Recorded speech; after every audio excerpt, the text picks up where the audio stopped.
ആനായ സ്വഹാബി അനസ് റളിയല്ലാഹു അൻഹു പറയുമായിരുന്നു, ഇസ്ലാമിലേക്ക് മുസ്ലിമായി കലിമ ചൊല്ലി മുസ്ലിമായതിൻ്റെ ശേഷം പിന്നെ ഒരു സന്തോഷിക്കുന്ന വിഷയം ഞങ്ങളുടെ ഹൃദയങ്ങൾക്ക് കിട്ടിയത്, ഞങ്ങളുടെ കാതുകൾ കേട്ടത് ഒരു ഹദീസാണ്. ഖാല റസൂലുള്ളാഹി സ്വല്ലല്ലാഹു അലൈഹി വസല്ലം അൻത മഅ മൻ അഹ്ബബ്ത അൻത മഅ മൻ അഹ്ബബ്ത. നിങ്ങൾ ആരെ സ്നേഹിക്കുന്നുവോ അവരോടൊപ്പമാണ്, നിങ്ങൾ ആരെ ഇഷ്ടപ്പെടുന്നുവോ അവരോടൊപ്പമാണ്. ഇതിനേക്കാളും സന്തോഷമുള്ള ഒരു വാക്ക് മുസ്ലിമായതിൻ്റെ ശേഷം ഞങ്ങളുടെ ചെവികൾ കേട്ടിട്ടില്ലെന്ന് മഹാനായ സ്വഹാബി അനസ് ഇബ്നു മാലിക് റളിയല്ലാഹു അൻഹു. ആര് സ്നേഹിക്കാം? നിങ്ങൾ ഹിന്ദുവിനെ, ക്രിസ്ത്യാനിയെ, സിനിമാ സ്റ്റാറിനെ, കളിക്കാരനെ ഒക്കെ സ്നേഹിച്ചോ, അവരെങ്ങോട്ട് പോകും? അവരുടെ കൂടെ പോകാം. ഇതാണ് ഇസ്ലാമിൻ്റെ വിഷയം. നിനക്കാരെ സ്നേഹിക്കാം, അവരെങ്ങോട്ടാ പോവുക? ആ കൂട്ടത്തിൽ പോകും. അൻത മഅ മൻ അഹ്ബബ്ത. ഇത് ജീവിതത്തിൽ ഇനി ഈ ക്ലാസ്സിൽ നിങ്ങൾ ഒന്നും പഠിച്ചില്ല, ഈ ഹദീസ് പഠിച്ചേക്കണം. അൻത മഅ മൻ അഹ്ബബ്ത, you will be with those who you love. നിങ്ങൾ ആരെ സ്നേഹിക്കുന്നു അവരോടൊപ്പമാണ്. ആരെ സ്നേഹിക്കുന്നു? അള്ളാഹിൻ്റെ ഔലിയാക്കന്മാരെ സ്നേഹിച്ചാൽ അവരോടൊപ്പം. അഷ്റഫുൽ ഖൽഖിനെ സ്നേഹിച്ചാൽ ഹബീബിൻ്റെ കൂടെയാണ്. അംബിയാഇനെ സ്നേഹിച്ചാൽ അവരോടൊപ്പമാണ്. അതല്ല വലിയ സിനിമ നടീനടന്മാരോടാ വലിയ സ്നേഹം, അതൊക്കെ കഴിഞ്ഞിട്ടേ അന്നേ റസൂലൊക്കെ ഉള്ളൂ. എന്നാ അവർ പോകുന്നിടത്തേക്ക് പോകാം. അത്രയും വിഷയമുള്ളൂ. അൻത മഅ മൻ അഹ്ബബ്ത, നിങ്ങൾ ആരെ ഇഷ്ടപ്പെടുന്നു അവരോടൊപ്പമാണ്. എന്താണ് ഇതൊക്കെ പറയുന്നത്? നിങ്ങളുടെ ഹൃദയത്തിൽ നിന്നാണ് നിങ്ങളുടെ സ്വർഗവും നരകവും തീരുമാനിക്കപ്പെടുന്നത്. നിങ്ങളുടെ ഖൽബ് ശരിയായിട്ടുണ്ടോന്നാ. അള്ളാഹുവിൻ്റെ പൊരുത്തത്തിലാണോ ഹൃദയം? അള്ളാഹുവിന് സ്നേഹം കൊടുത്തോ? അള്ള പറഞ്ഞ പോലെ ജീവിക്കുന്നുണ്ടോ ഇല്ലയോ? ഇമാം ബുഖാരി റളിയല്ലാഹു അൻഹു ഉദ്ധരിക്കുന്ന ഹദീസുണ്ട്, സ്വഹീഹ് മുസ്ലിമിലും കാണാം. അബ്ദുല്ലാഹി ഇബ്നു ഉമർ റളിയല്ലാഹു അൻഹുമാ, ഉമർ റളിയല്ലാഹു അൻഹുവിൻ്റെ പുത്രൻ, മുഹിബ്ബുസ് സുന്നഹ്, മഹാനായ സ്വഹാബി, മസ്ജിദുൻ നബവിയിൽ സ്വഹാബികളോടൊപ്പം സുബ്ഹി നിസ്കാരം കഴിഞ്ഞിരിക്കുമ്പോൾ ഓരോ സ്വഹാബികൾ ഇങ്ങനെ കഥ പറയും. നബിയെ, ഞാൻ ഇന്ന സ്വപ്നം കണ്ടു, ഞാൻ ഇന്നലെ ഒരു സ്വപ്നം കണ്ടു, അത് ഇന്നതൊക്കെയായിരുന്നു. ഒന്ന് മറുപടി വരും നബിയെ, എന്താണ് ആ സ്വപ്നത്തിൻ്റെ അർത്ഥം? സ്വപ്ന വ്യാഖ്യാനം ചോദിക്കും നബി തങ്ങളോട് സ്വഹാബികൾ സ്വല്ലല്ലാഹു അലൈഹി വസല്ലം. ഇബ്നു ഉമർ തങ്ങൾ പറയാം, ഞാനാണെങ്കിലും ഒരു സ്വപ്നം കാണുന്നില്ല. അങ്ങനെ ഉണ്ടാവും ചില ആൾക്കാർ, സ്വപ്നേ കാണുന്നില്ല. ചിലർ സ്വപ്നം കണ്ട് ഉറങ്ങാൻ തന്നെ നേരം കിട്ടണില്ല. അങ്ങനത്തെ ഒരു ഉണ്ടാവും. സ്വപ്നേ കാണുന്നില്ല. അബ്ദുല്ലാഹി ഇബ്നു ഉമർ തങ്ങൾക്ക് സ്വപ്നം തന്നെ കാണുന്നില്ല. കൊതിച്ചുപോയി, എന്നെങ്കിലും ഒരു സ്വപ്നം ഞാൻ കാണുകയും അതിൻ്റെ വ്യാഖ്യാനം അള്ളാഹുവിൻ്റെ റസൂലിനോടൊന്ന് ചോദിക്കുകയും ചെയ്യാൻ പറ്റിയിരുന്നെങ്കിലെന്ന്. സ്വന്തം പെങ്ങൾ ഹഫ്സ റളിയല്ലാഹു അൻഹ നബിയുടെ ഭാര്യയാണ്. സ്വന്തം പെങ്ങള് ഹഫ്സ ബിൻത് ഉമർ റളിയല്ലാഹു അൻഹുമാ. പെങ്ങളോട് പറയാം, അങ്ങനെ പെങ്ങൾ നബി തങ്ങളോട് പറഞ്ഞേക്കും. അങ്ങനെ ഒരു രാത്രി അള്ളാഹുവിൻ്റെ റസൂലിൻ്റെ പള്ളിയിൽ ഞാൻ കിടന്നുറങ്ങി. ഞാൻ റബ്ബിനോട് പറഞ്ഞു, അല്ലാഹുവേ, ഇൻ കുൻത തഅലമു ഫിയ ഖൈറൻ ഫഅരിനിൽ ലൈലത്തർ റുയാ. പടച്ചവനെ, എന്നിൽ എന്തെങ്കിലും നന്മയുണ്ടെന്ന് നിനക്കറിയുമെങ്കിൽ ഒരു സ്വപ്നം ഒന്ന് കാണിച്ചു തരണം. ഇന്ന് രാത്രി തന്നെ ഒരു സ്വപ്നം കാണിക്കണം. ഫറഅയ്തു, അങ്ങനെ ഞാൻ അന്ന് സ്വപ്നം കണ്ടത്, അതാനി മലക്കാൻ, 2 മാലാഖമാർ എൻ്റെ കൈപിടിച്ച് കൊണ്ടുപോയി. എന്നെ മഹ്ശറയാണ് സമയം, വിചാരണ കഴിഞ്ഞ സമയമാണ്. നരകത്തിൻ്റെ അരികത്തേക്ക് എന്നെ കൊണ്ടുപോയി. 2 പേരും എന്നെ കൈപിടിച്ച് ഇങ്ങനെ കൊണ്ടുപോയി. ഫറഅയ്തുന്നാർ, ഞാൻ നരകം കണ്ടു. മുഗത്താ, നരകം മൂടിവെക്കപ്പെട്ടിരിക്കുന്നു. വഅലൈഹാ ഗിതാ കൽബിഇരി വഅലൈഹൽ ഗിതാ, ഒരു കിണർ പോലെ ഞാൻ കണ്ടു, അത് മൂടിവെക്കപ്പെട്ടിട്ടുണ്ട്. ഇതാണ് അലൈഹിം നാറും മുഅ്സദ, നരകം അവരുടെ മേൽ മൂടിവെക്കും എന്ന് ഖുർആൻ പറഞ്ഞതിൻ്റെ അർത്ഥം അതാ. നരകം മൂടിവെക്കപ്പെടാൻ കഴിയുന്നതാണ്. ഞാനത് കണ്ടു. ഫറഅയ്തു ഫീഹി ഉനാസൻ ഖദ് അറഫ്തുഹും, എനിക്ക് പരിചയമുള്ള മക്കക്കാരായ ഒരുപാട് ആളുകൾ അന്നാ നരകത്തിൽ കിടക്കുന്നുണ്ട്. ഞാൻ ഉടനെ പറഞ്ഞു, നഊദു ബില്ലാഹി മിനന്നാർ, അല്ലാഹുവേ, നരകത്തിൽ നിന്ന് കാക്കണേ എന്ന് ഞാൻ വിളിച്ചു പറഞ്ഞു. ഫജാഅ സാലിസ്, മൂന്നാമതൊരു മാലാഖ വന്നു. ആ മലക്ക് വന്നിട്ട് പറഞ്ഞു, ലം തുറ, നിങ്ങൾ പേടിക്കണ്ട. ഞാനങ്ങ് ഞെട്ടി ഉണർന്നു. സുബഹി നിസ്കാരം കഴിഞ്ഞ് എൻ്റെ പെങ്ങളോട് ഹഫ്സ ബീവിയോട് പറഞ്ഞു, ഹഫ്സ, നിങ്ങൾ അല്ലാഹുവിൻ്റെ റസൂലിനോടൊന്ന് പറഞ്ഞു കൊടുക്കിൻ എൻ്റെ സ്വപ്നം, അതിൻ്റെ വ്യാഖ്യാനം എന്താണെന്ന് പറഞ്ഞു തരാൻ പറയിൻ. ഹഫ്സ ബീവി റളിയല്ലാഹു അൻഹ പറഞ്ഞു കൊടുത്തു അല്ലാഹുവിൻ്റെ റസൂലിനോട്, എൻ്റെ ആങ്ങള ഇങ്ങനെ സ്വപ്നം കണ്ടു നബിയെ.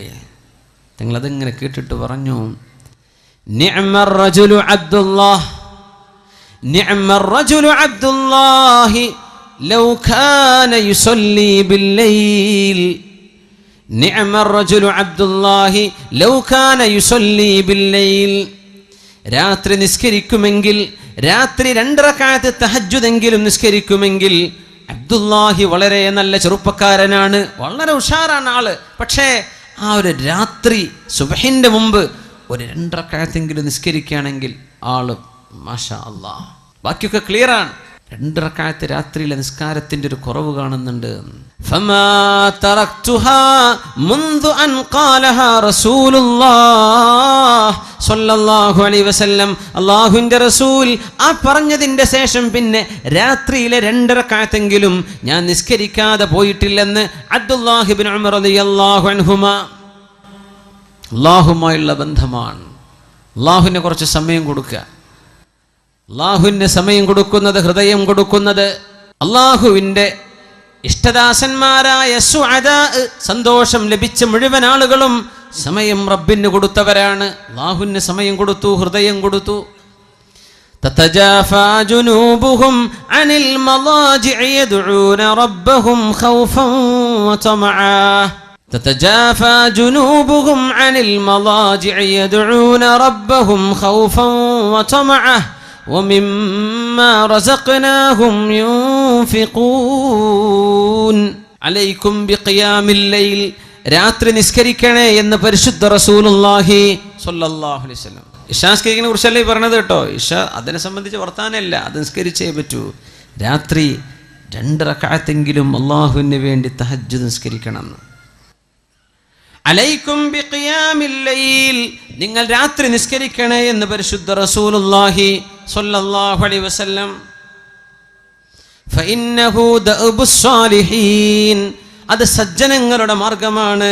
വഇന്ന ഖിയാമൽ ലൈലി ഖുർബത്തുൻ ഇലല്ലാഹ്, രാത്രിയുടെ ഈ ഇരുട്ടിൽ എല്ലാവരും കടന്നുറങ്ങുമ്പോൾ വുളു എടുത്ത് 2 റക്അത്ത് നിസ്കരിക്കുന്നത് അല്ലാഹുവിലേക്ക് അടുക്കാനുള്ള മാർഗമാണ്. വമൻഹാതുൻ അനിൽ ഇസ്മി, ചെറുപ്പക്കാർ മനസ്സിലാക്കണം. പലരും ചോദിക്കും, എന്താണ് തെറ്റ് വന്നു പോവുകയാണല്ലോ, തെറ്റിലേക്ക് പോകാതെ മനസ്സിനെ പിടിച്ചു നിർത്താൻ പറ്റുന്നില്ലല്ലോ, അതിൻ്റെ മരുന്നാണ് ഈ പറയുന്നത്. വമൻഹാതുൻ അനിൽ ഇസ്മി, തിന്മയിലേക്ക് പോകാതെ നിങ്ങളെ തടഞ്ഞു നിർത്തേണമെങ്കിൽ രാത്രി 2 റക്അത്തെങ്കിലും തഹജ്ജുദ് നിസ്കരിക്കുക. തഹജ്ജുദ് നിസ്കരിക്കണം, ആണും പെണ്ണും നിസ്കരിക്കണം, ചെറുപ്പക്കാരും ചെറുപ്പക്കാരികളും നിസ്കരിക്കണം. വമൻഹാതുൻ അനിൽ ഇസ്മി, തിന്മയിലേക്ക് പോകാതെ നിങ്ങളെ അല്ലാഹു രക്ഷിക്കണമെങ്കിൽ 2 റക്അത്തെങ്കിലും ഒരു ദിവസം നിസ്കരിക്കുന്ന അല്ലാഹുവിന് വേണ്ടി. സുബഹിക്ക് മുമ്പ് ഒരു 10 മിനിറ്റ് മുമ്പ് എഴുന്നേറ്റത്തിന് കിട്ടും. 1/2 മണിക്കൂറോ 1 മണിക്കൂറോ മുമ്പ് വെച്ചുന്നവർ അങ്ങനെ. തെറ്റുകൾ സംഭവിച്ചു പോയതെല്ലാം അല്ലാഹു പുറത്തു തരാൻ ആ രാത്രിയിലെ 2 റക്അത്തിന് സാധിക്കുമെന്ന് റസൂലുള്ളാഹി സ്വല്ലല്ലാഹു അലൈഹി വസല്ലം. അവസാനത്തേത്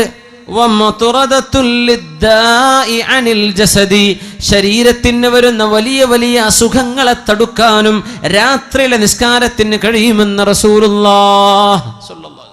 എത്രയോ ക്യാൻസർ രോഗികളുണ്ട്, അല്ലാഹുവർക്കൊക്കെ ശിഫ കൊടുക്കട്ടെ, അല്ലാഹു സലാമത്ത് നൽകട്ടെ. കിഡ്നി ഫെയിലിയറും പ്രശ്നങ്ങളൊക്കെ ഉള്ള ഒരുപാട് വലിയ വലിയ രോഗമുള്ള ആളുകൾ, അല്ലാഹുവർക്കൊക്കെ ശിഫ കൊടുക്കട്ടെ. അല്ലാഹു ശിഫ കൊടുക്കട്ടെ, അല്ലാഹു ശിഫ കൊടുക്കട്ടെ. മത്റദത്തുൻ ലിദ്ദാഇ അനിൽ ജസദ്, അസുഖം, വലിയ വലിയ അസുഖം വരാതിരിക്കാനുള്ള ചികിത്സ രാത്രിയിലെ നിസ്കാരമാണ്. ചെയ്തുപോയി തെറ്റുകൾ പൊറുക്കപ്പെടാൻ രാത്രി നിസ്കരിക്കണം. തെറ്റിലേക്ക് ചിന്ത പോകാതിരിക്കാൻ രാത്രി നിസ്കാരം. ഖുർബത്തുൻ ഇലല്ലാഹ്, അത് അല്ലാഹുവിലേക്ക് അടുപ്പിക്കുകയാണ്, അല്ലാഹുവിലേക്ക് അടുപ്പിക്കുകയാണ് നമ്മളെ. എല്ലാവരും ഉറങ്ങല്ലേ, അത് ആരും അറിയുന്നില്ല എന്നതാ പ്രത്യേകത. നിങ്ങൾ സുബഹിസ്കാരത്തിന് പോയ ആരെങ്കിലും സുബഹിസ്കാരത്തിന് വരുന്ന ആളാ, അത് 4 ആൾ അറിഞ്ഞെന്ന് വരും. ആ വരുന്നവരറിയുമല്ലോ, ളുഹറിന് പോയാലും അറിയും, സുബഹി അസറിന് പോയാലും അറിയും, മഗ്രിബിന് ഇശാക്ക് പോയാൽ ജുമുഅക്ക് പോയാലും മനുഷ്യന്മാർ കാണുന്നുണ്ട്. പക്ഷെ ആരും കാണാതെ അവനവൻ്റെ വീട്ടിൽ. ചിലർ പറയും രാത്രി നിസ്കരിക്കുമ്പോൾ വലിയ വെളിച്ചല്ല ബൾബൊന്നും ഇട്ടേക്കരുത് റൂമിൽ. ബാക്കിയുള്ളൊരു നാട്ടുകാർ കണ്ട ആൾ നീച്ചിട്ടുണ്ട് കേട്ടോ എന്ന് അറിയുമല്ലോ, അത് അറിയിക്കണ്ട, ഇതാരും അറിയണ്ട, നിങ്ങളും പടച്ചോനും മാത്രം അറിഞ്ഞാൽ മതി. നമ്മൾ ഈ പബ്ലിസിറ്റി ചെയ്യാൻ ഒരുപാട് ഉഷാറാണ്. നമ്മൾ ഒന്നും ചെയ്യേണ്ട ആവശ്യമില്ല. എന്താ പബ്ലിസിറ്റി? നമ്മൾ അള്ളാഹുവിന് വേണ്ടി കുറച്ച് ഒളിപ്പിച്ചു വെക്കുക, നമ്മളും റബ്ബും മാത്രം അറിഞ്ഞാൽ മതി. ആ ഒരു ബന്ധം അങ്ങോട്ട് ആയിക്കഴിഞ്ഞാൽ ഇൻഷാ അള്ളാഹ് അതിൻ്റെ മധുരം നിങ്ങൾക്ക് ആസ്വദിക്കാൻ പറ്റും. നമുക്ക് ചെറിയ കുട്ടികൾക്കും വലിയവർക്കൊക്കെ പറ്റും, എല്ലാവർക്കും പറ്റും. പണ്ടൊക്കെ പഠിക്കുന്ന കുട്ടികൾ മരണത്തെ ഓർത്തുകൂടാന്നൊക്കെ പറയാം ഉസ്താദന്മാർ വേദ പറയുമ്പോൾ. കിതാബിൽ അങ്ങനെ തന്നെ കാണും. ഇന്ന് പഠിക്കുന്ന കുട്ടികൾ നല്ലോ മരണത്തെ ഓർക്കണം എന്നപ്പോൾ പറയേണ്ടത്. കാരണം അവരാണിപ്പോൾ പിഴച്ചു പോകുന്നത്. നല്ല ഓർക്കണം, അള്ളാഹുലേക്ക് മടങ്ങുക. മരിച്ചു പോകേണ്ട ലോകമാണ്. ആത്മാക്കളുടെ ലോകത്ത് തുടങ്ങിയ യാത്രയിലെ ചെറിയൊരു ഭാഗത്താണ് നിൽക്കുന്നത്. ഇനി ഖബറിലുള്ള ജീവിതം ദീർഘമാണ്, മഹ്ശറ ദീർഘമാണ്, അതിൻ്റെ ഇടക്കുള്ള 40 ദീർഘമാണ്, പിന്നെ ആലമുൽ ആഖിറ അനശ്വരമാണ്. ഇവിടെ കുറച്ച് നേരത്തൊരു വെയിറ്റിങ്ങിലേക്ക് നമ്മൾ വന്നിരിക്കുന്നത്. ഇത് ക്ലിയർ ചെയ്യണം. അതിന് മനസ്സ് അള്ളാഹുലേക്ക് കൊടുക്കും. അള്ളാഹു നമ്മെ സഹായിക്കട്ടെ. അതുകൊണ്ട് നമ്മളൊരു നിയ്യത്ത് ചെയ്യുക ഈ സദസ്സിൽ വെച്ചിട്ട്. എന്തേ? നേരത്തെ കിടന്നുറങ്ങണം കേട്ടോ. 2 മണിക്ക് പോയി കിടന്നുറങ്ങിയിട്ട് നിങ്ങൾക്ക് സുബൈ പോലും കിട്ടൂല, ഉറപ്പാ. Early to bed early to rise. നേരത്തെ ഉറങ്ങുക, നേരത്തെ എണീക്കുക. അള്ളാഹു നമുക്ക് ആയുസ് ആരോഗ്യം തരുന്ന കാലത്തോളം നമ്മൾ ഇൻഷാ അള്ളാഹ് ചൊല്ലിയിട്ട് 2 റക്അത്തെങ്കിലും ഞാൻ തഹജ്ജുദ് നിസ്കരിക്കും. പിന്നെ സുബഹിനെ പറ്റി വർത്താനല്ലല്ലോ, സുബഹിക്ക് അള്ളാഹുവിനെ പ്രശ്നം വരുന്നില്ല. തഹജ്ജുദിനെ പറ്റി നമ്മൾ പറയുന്നത് 2 റക്അത്ത്. നമ്മുടെ ഈ കാവമ്പടിക്കാർ മുഴുവനും ഈ പരിസര പ്രദേശത്ത് ആരൊക്കെ ഇവിടെ വന്നിട്ടുണ്ടോ നമ്മളൊക്കെയും മരിക്കണവരെ ഞാനത് ചെയ്യും. നമുക്ക് തെറ്റെന്ന് വിട്ടു നിൽക്കണ്ടേ? നമ്മുടെ തെറ്റല്ലാഹു പുറത്തു തരണ്ടേ? നമ്മുടെ ഹൃദയത്തിലേക്ക് ഓരോരോ ചിന്തകൾ വരികയാണ്. ചെറുപ്പക്കാരൊക്കെ നന്നായി ജീവിക്കാൻ നടക്കുന്ന ചെറുപ്പക്കാരെ ചില പെൺകുട്ടികളെ വെഴുപ്പിക്കുന്നത്, അച്ചടക്കത്തിൽ ഇസ്ലാമിൻ്റെ വേഷം വിട്ട് നടക്കുന്ന പെൺകുട്ടികളെ ചില ചെറുക്കന്മാരെ വന്ന് വെഴുപ്പിക്കുന്നത്. ഇതിന്നൊക്കെ രക്ഷ വേണ്ടേ? അള്ളാഹിൻ്റെ അടുത്ത് രക്ഷപ്പെടണ്ടേ? തിന്മയിൽ നിന്ന് രക്ഷപ്പെടണം. ശരീരത്തിൽ മാരക രോഗം വരാതിരിക്കാൻ എന്തൊക്കെയാ പറഞ്ഞത് റസൂലുള്ളാഹി തങ്ങൾ സ്വല്ലല്ലാഹു അലൈഹി വസല്ലം? സ്വാലിഹീങ്ങളുടെ മാർഗമാണത്. പിന്നെ ഖുർബത്തുൻ ഇലല്ലാഹ്, അള്ളാഹുലേക്ക് അടുക്കാനുള്ള വഴിയാണ്. പിന്നെ പറഞ്ഞത് എന്താണ്?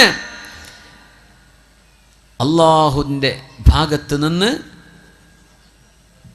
സഹായം കിട്ടും തിന്മയിലേക്ക് പോകാതിരിക്കാൻ. തിന്മകൾ അള്ളാഹു പുറത്തു തരും. ശരീരത്തിന് അള്ളാഹു രോഗം വരാതെ കാത്തു സൂക്ഷിക്കും. 2 റക്അത്തെങ്കിലും മിനിമം. അള്ളാഹു അനുവദിച്ചാൽ, അള്ളാഹു തൗഫീക്ക് തരികയാണെങ്കിൽ നമ്മളൊരു തീരുമാനം എടുക്കുക. ചിലപ്പോൾ ഉറങ്ങിപ്പോയി എന്ന് വരും, അതിനെ സംബന്ധിച്ചല്ല പറഞ്ഞത്. പക്ഷേ നമ്മൾ പരമാവധി പരിശ്രമിക്കും. അത് ചെയ്യുന്ന ആളുകൾ നിലനിർത്തി കൊണ്ടുപോകാൻ നീയത്ത്. ഇതൊക്കെ നിസ്കരിക്കുന്ന ആൾക്കാർ ഇവിടെ ഉണ്ട്, സദസ്സിലുണ്ടാവും. അവരുടെ മുഖത്ത് വെളിച്ചം കാണും, ദുആ ഉണ്ട്. ഇബ്നു അബ്ബാസ് റളിയല്ലാഹു അൻഹു പറയും, രാത്രിയുടെ ഇരുട്ടിൽ നിസ്കരിച്ചാൽ അത് പകലിൻ്റെ വെളിച്ചത്തിൽ മുഖത്തിന് ദുആ ആണ്, പ്രകാശമാണ്. അള്ളാഹു നമ്മെ സഹായിക്കട്ടെ. അതുകൊണ്ട് ഇനി ഞാൻ പരിശ്രമിക്കുമെന്ന് എല്ലാവരും ഒരു ഇൻഷാ അള്ളാഹ് പറഞ്ഞാട്ടെ. ഉറക്കെ ഇൻഷാ അള്ളാഹ്. അള്ളാഹുവിനെ മുൻനിർത്തിയിട്ട് നമ്മൾ ചെയ്യാണ്. ഇതാണ് നിങ്ങളോട് പറയണം. നിങ്ങളാരും 10 രൂപ തരണം എന്നല്ലപ്പോൾ ഇൻഷാ അള്ളാഹിൻ്റെ അർത്ഥം. നിങ്ങളാരും സംഭാവന തരണം എന്നല്ല. ഇപ്പം നിങ്ങൾ നിങ്ങളുടെ ജീവിതത്തിൽ ആരോട് പറയും ചെയ്യരുത്. നിങ്ങളും അള്ളാഹും മാത്രം അറിഞ്ഞാൽ മതി. ഒരാളെയും ഞാൻ ഇന്നലെ നിസ്കരിച്ചിട്ടോ തഹജ്ജുദ് എന്ന് പറയാൻ നിൽക്കല്ലേ. അതൊന്നും പറയാൻ പാടില്ല. ചില സ്വകാര്യത വേണം, ആരോടും മിണ്ടരുത്. ഇത് നിങ്ങളും പടച്ചോനും മാത്രം അറിഞ്ഞാൽ മതി.